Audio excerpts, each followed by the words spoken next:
Buenas noches, Gabriel Boric. Muy buenas noches, Mónica, un gusto estar acá. Ayer, hoy que tiene buena cara, ayer en la mañana usted se despertó siendo el líder de un partido debilitado, de un conjunto de 4 partidos y un movimiento debilitados.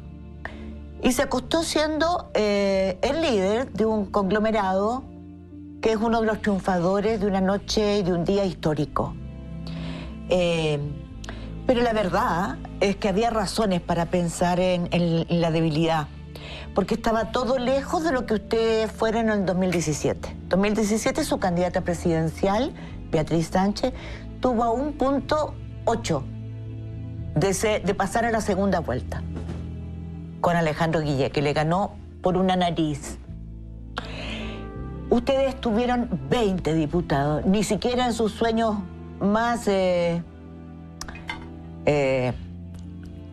húmedos. más intensos, podría haber tenido 20 diputados. Era una generación nueva que venía a renovar toda la política. Y ahora son 4 partidos, más un movimiento que es Fuerza Común, y les van quedando 14 diputados, porque 6 se han ido de una u otra manera.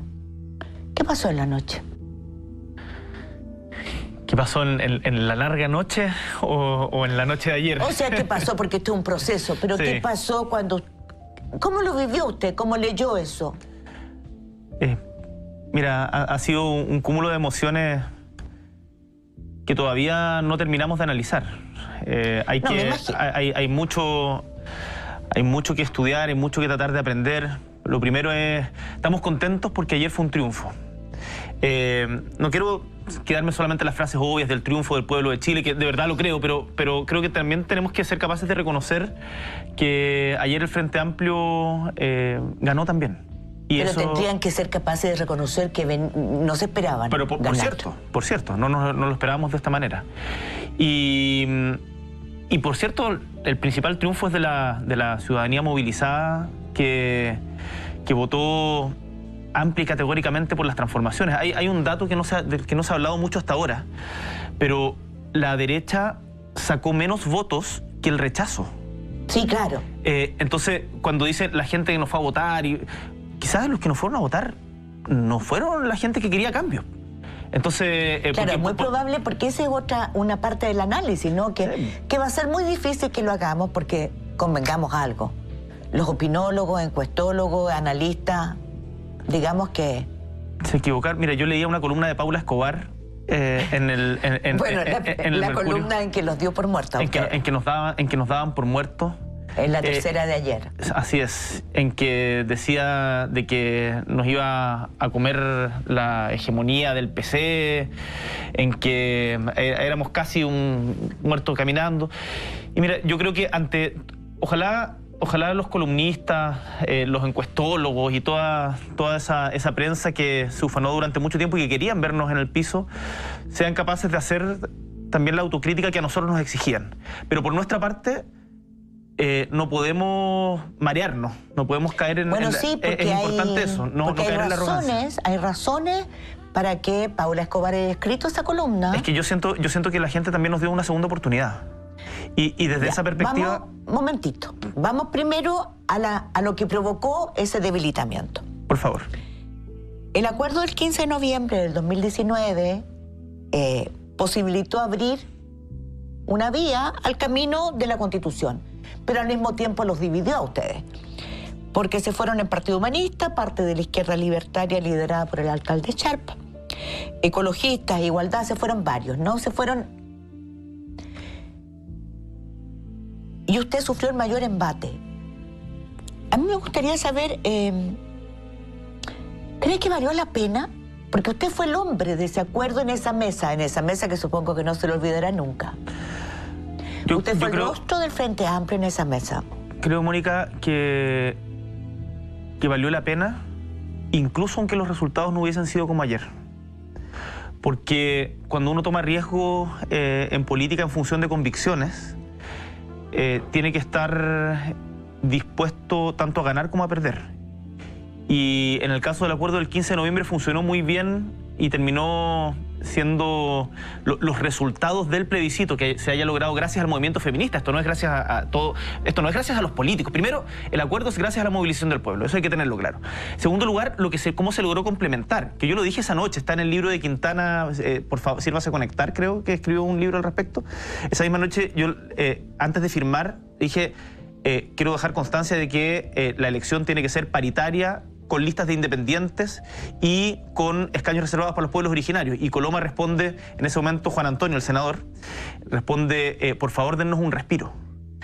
Y eso se logró finalmente, se logró la paridad, se logró la participación de los pueblos originarios mediante escaños reservados, se lograron las listas de independientes, que eso no estaba antes, y tuvieron, bueno, un excelente resultado también. O sea, perdón, qué resultado, ¿no? Casi el 50%. Tremendo resultado. Entonces, y además... Pero le insisto, ¿valió la pena? Sabía que, o sea, en ese momento era todo incierto. Era todo incierto, pero yo creo que en política... ¿Cuál fue el golpe de madurez que le vino a usted que dijo, este riesgo hay que correrlo? Es que cuando uno actúa en función de convicciones, creo que... Porque a mí me han acusado de muchas cosas. Me han acusado de que me vendí, de que salvé a Piñera, además de acusaciones de comunista, andate a Cuba, como por la derecha y por la... Pero yo quisiera...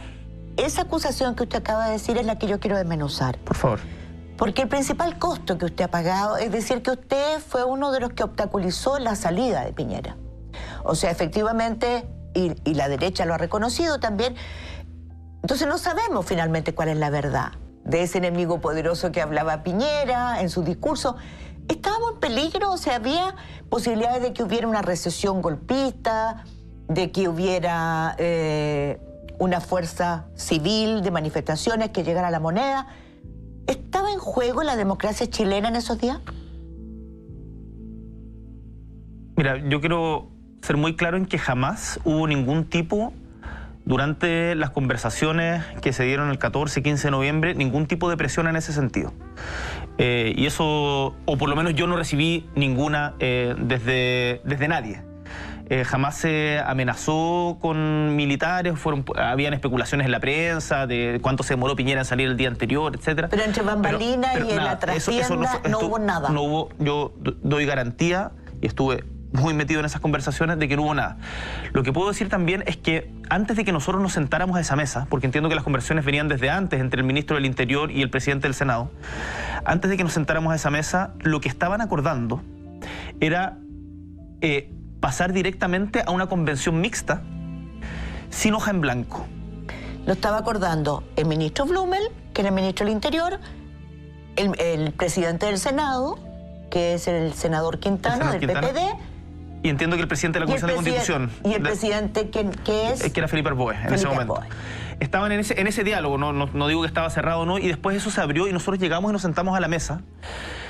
¿Nosotros quién? Nosotros, el Frente Amplio, y a esa reunión también asistió el PC, con la Carmen Hertz, con la diputada Carmen Hertz y la diputada Camila Vallejo, en Valparaíso. Y... Me encanta que haga un esfuerzo por ser respetuoso diciendo diputadas. Sí, pues lo son, y merecen el tremendo respeto a ambas. Pero quien sea, ¿no? Sí, por supuesto. Y bueno, ahí esas conversaciones nosotros dijimos ese día por ningún motivo. O sea, esto por ningún motivo. El pueblo tiene que poder decidir, primero, si es que quiere una nueva constitución. Para nosotros el plebiscito de entrada era muy importante. Y segundo, cómo quiere que sea. Y una opción tiene que ser 100% electa. Y ahí lo que la derecha había tratado de negociar y que la ex concertación estaba, al parecer, hasta antes de que llegáramos nosotros dispuestos a ceder, era que fuera una cuestión mixta. Pero para usted lo fundamental era el plebiscito de entrada y la hoja en blanco. Para mí, para nosotros lo fundamental era eso. Entonces quiero ahora al segundo... Y que sea 100% electa. Y el segundo obstáculo. Pero eso lo decidía la ciudadanía, perdón. Por cierto. Eso es muy importante. Entonces, al segundo eslabón de obstáculo, si no había ningún indicio cierto de que había una posibilidad de sacar militares, o sea, la democracia no estaba en peligro por eso. Usted mismo ha hablado del poder fáctico de la derecha. O sea, yo me imagino que en este preciso momento en que nosotros estamos hablando con la derecha que no tuvo el tercio de los constituyentes, de los miembros de la Convención Constitucional, me imagino que debe haber poderes fácticos funcionando a todo vapor, ¿no?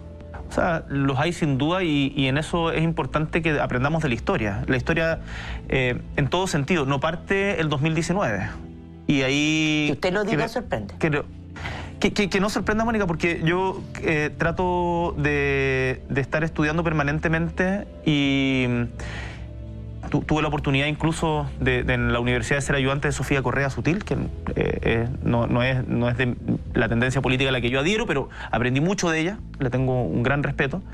Digamos que es una gran historiadora. Es una gran historiadora. La historiografía que ha hecho sobre la derecha chilena, en Chile en particular, con las riendas del poder, recomiendo mucho ese libro, es muy interesante. Bueno, entonces es importante conocer la historia de Chile y darse cuenta que los poderes fácticos han existido siempre, desde un comienzo. Y por lo tanto no es una novedad, ni una amenaza, ni una especulación de que nosotros digamos que están operando ahora. La pregunta es cómo vamos a reaccionar ante ellos y cómo nos vamos a relacionar con esos poderes fácticos. Lo primero tiene Más que ser... que reaccionar es cómo los vamos a detectar primero. ¿Cómo los vamos a detectar? Que sean transparentes a la ciudadanía, como la relación de la política con los poderes fácticos que existen, uno no puede negarlos, más allá de la voluntad que uno tenga. No tiene sentido decir, no existe, ¿sabe que no me voy a relacionar con ellos? No, uno tiene que relacionarse de manera transparente y tiene que invitar, yo creo, a todos a ser parte del Chile que viene. Acá no vamos a lograr construir el Chile que emerge multicolor, diverso, en la Convención Constituyente, si es que les decimos, ¿sabes qué? Ustedes no. Ustedes se quedan afuera. Quedémonos ahí y volvamos, no nos salgamos de esa época crítica, porque es crítica para usted, ¿no? Crítica porque su participación le trae consigo una cantidad de ataques, acusaciones y divisiones y separaciones en el Frente Amplio. Me gustaría saber, ¿usted qué sintió en ese momento? O sea, ¿sintió en algún momento que se arrepintió de haber estado ahí? Dijo, me equivoqué, perdí todo mi capital político. No, yo nunca me arrepentí de lo que sucedió el 15 de noviembre. Creo que hay cosas que se pudieron haber hecho mejor. Creo que el setting de que hayamos terminado a las 3 de la mañana no fue el adecuado, que podríamos haber esperado un poco más, que podríamos haber tratado. Había mucha presión, había mucha tensión, pero de tener más conversaciones con las organizaciones sociales, en particular en ese momento con la Mesa de Unidad Social, que había convocado una movilización importante por esa fecha, que lo hicimos, de hecho, en el Congreso, pero todo fue demasiado encima. Hay cosas que se podrían haber mejorado, pero de haber estado en ese momento no me arrepiento porque creo, insisto, que la política requiere en momentos tomar riesgos y arriesgar el capital político. Yo tengo muy claro que hay gente que se sintió decepcionada por eso. Hay gente que me ha dicho, no queríamos verte en esa foto. Y yo digo, bueno, si el costo para poder avanzar y que institucionalmente podamos terminar con la Constitución que nos impusieron por la fuerza y el fraude, que después defendieron con las trampas que había impuesto la misma Constitución, es que yo deje de estar arriba en las encuestas o tener o ser el niño rebelde, digamos. Bueno, es un costo, pero es que es un costo que hay que pagar. Mira, Mónica, déjame una pequeña reflexión. Yo durante mucho tiempo, en particular con Giorgio, que somos muy complementarios, sí. No somos iguales, somos personas diferentes, pero estábamos, durante mucho tiempo teníamos una alta aceptación de la ciudadanía porque éramos los diputados interpeladores. Los diputados que en el fondo... Rebeldes, jóvenes, nuevos. Y hay un momento en que también nos toca asumir una posición de que había que tomar decisiones. Y cuando se toman decisiones que son difíciles, uno no deja contento a todo el mundo. Porque en algún momento también se deja de ser promesa, ¿no? Como se dice, uno no puede ser, ojalá no pasar de ser promesa a viejo crack inmediatamente. No. Y hay que consolidarse. Yo quiero hacerle una pregunta muy precisa. Ustedes querían ser gobierno, así lo dijeron en 2017. ¿Estaban preparados? Nosotros solos, yo creo que no bastamos. Nosotros como fuerza política estamos preparados para ser parte protagonista de un futuro gobierno constituyente de transformación. ¿Estaban preparados? Pregunté. Perdón, te escuché. Están. 17, ¿no? Están. Es difícil decirlo. Yo creo que al momento, si es que hubiésemos ganado la elección, hubiésemos pasado a segunda vuelta, si es que hubiésemos derrotado a... Estuvieron así, por una nariz. No hubiésemos tenido que estar preparados. Y haber enfrentado la pandemia. Haber enfrentado todo. Toda esta crisis. Haber enfrentado todo. Eso es política ficción. Yo creo que ha sido años de gran maduración también para nosotros. Ha sido un momento telúrico para toda la política chilena. las divisiones al interior del Frente Amplio también en otras medidas se dieron en otros partidos. Pero nosotros hemos tenido... No creo, tan telúrico en todas partes. Ahora sí que hay un movimiento telúrico bastante generalizado. O sea, pero yo diría que antes no fue para todos. Pero bueno, el 15 de noviembre fue muy telúrico para nosotros en particular. Pero lo importante sí, ese fue telúrico para usted sobre todo. Y para los liderazgos del Frente Amplio. Pero quiero recalcar otra cosa. Ese día estaba yo... Pero también estaba Javiera Toro, presidenta de Comunes. También estaba Catalina Pérez, presidenta de Revolución Democrática. Y también estaba el presidente del Partido Liberal, que en ese momento también era parte del Frente Amplio. Catalina Valenzuela, del Partido Humanista, estuvo hasta bien entrado en la jornada en la mesa de conversaciones. Se retiró después de eso. Entonces, no es que yo haya sido el único del Frente Amplio, se me atribuye una suerte de personalismo o de poder que no tengo, como tú salvaste a... No, yo fui parte de conversaciones que fueron importantes en su momento, que fueron además públicas y notorias y transmitidas en vivo y en directo, digamos, y que después se han hablado mucho de ellas. Hace 7 meses en este mismo canal, en Pauta Libre, usted dijo no estar preparado para ser candidato presidencial. Sí. Y sin embargo hoy día lo es. Mira, ¿ganó en 7 meses la experiencia necesaria? Hay una cuestión que me decía un amigo que creo que la conversamos, tú no estabas en el programa en Pauta Libre cuando me lo preguntaron, porque me pusieron el video de Mirna Schindler preguntándome exactamente eso y diciendo ¿qué pasó? Y dos cosas. Uno, yo creo que es de muy mal gusto andar autoproclamándose candidato presidencial como si uno tuviera una suerte de el derecho heredero a ser candidato y yo me lo merezco y punto. A mí, hasta ese momento, nadie me lo había planteado y además mi candidata natural era Beatriz Sánchez. Yo lo he dicho públicamente. En segundo lugar, yo creo que siempre, y espero defender esto permanentemente, soy una persona que duda.